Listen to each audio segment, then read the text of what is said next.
చంద్రబాబు గారు వాగ్దానం చేసినట్టు ప్రతి బిడ్డకు 15,000 ఇవ్వాలని, ఆ లెక్కన 4 బిడ్డలుంటే 60,000 ఇవ్వాలని మేము డిమాండ్ చేస్తున్నాం. ఇంకో మారు సాక్షిని నడుపుతున్న జగన్మోహన్ రెడ్డి గారు కూడా సమాధానం చెప్పాలి.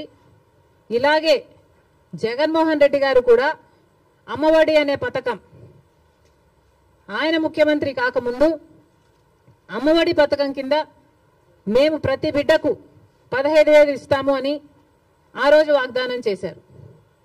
తర్వాత ముఖ్యమంత్రి అయ్యారు జగన్మోహన్ రెడ్డి గారు.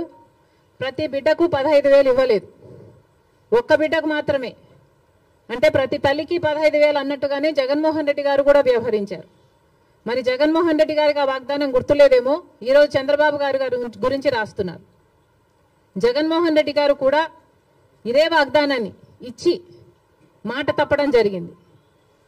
తల్లికి 15,000 అని అనకుండా ఆ రోజు బిడ్డకు ఎంతమంది బిడ్డలుంటే అంతమంది బిడ్డలకు 15,000 ఇస్తాము అని తాను చెప్పడమే కాదు, జగన్మోహన్ రెడ్డి గారి తరఫున క్యాంపెయిన్ చేసిన నేను కూడా నాతో కూడా అదే వాగ్దానమే చెప్పించారు. ఆ రోజుల్లో నేను కూడా జగన్మోహన్ రెడ్డి గారు ఈ పథకాన్ని అమలు చేస్తారు అని నమ్మి బాయ్ బాయ్ బాబు క్యాంపెయిన్లో నేను కూడా ప్రచారం చేయడం జరిగింది. కానీ జగన్మోహన్ రెడ్డి గారు ముఖ్యమంత్రి అయిన తర్వాత అమ్మఒడి పథకం కింద కేవలం ఒక బిడ్డకు మాత్రమే ఇవ్వడం జరిగింది. జగన్మోహన్ రెడ్డి గారు ఒక బిడ్డకే ఇచ్చారు. ఇప్పుడు చంద్రబాబు గారు కూడా ఒక బిడ్డకే ఇస్తారు అని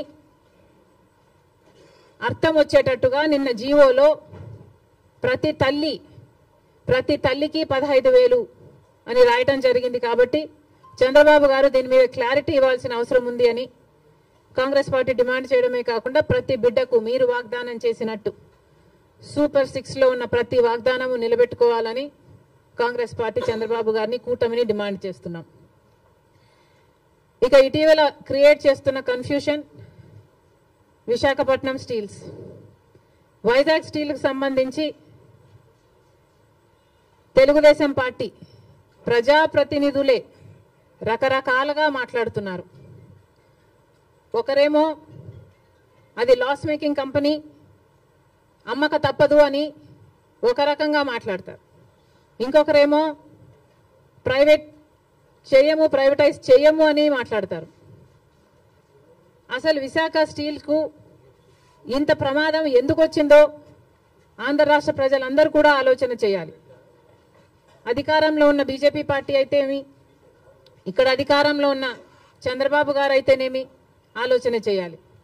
అసలు వైజాగ్ స్టీల్కి ఇంతవరకు క్యాప్టివ్ మైన్ అనేది లేకుండా పోయింది.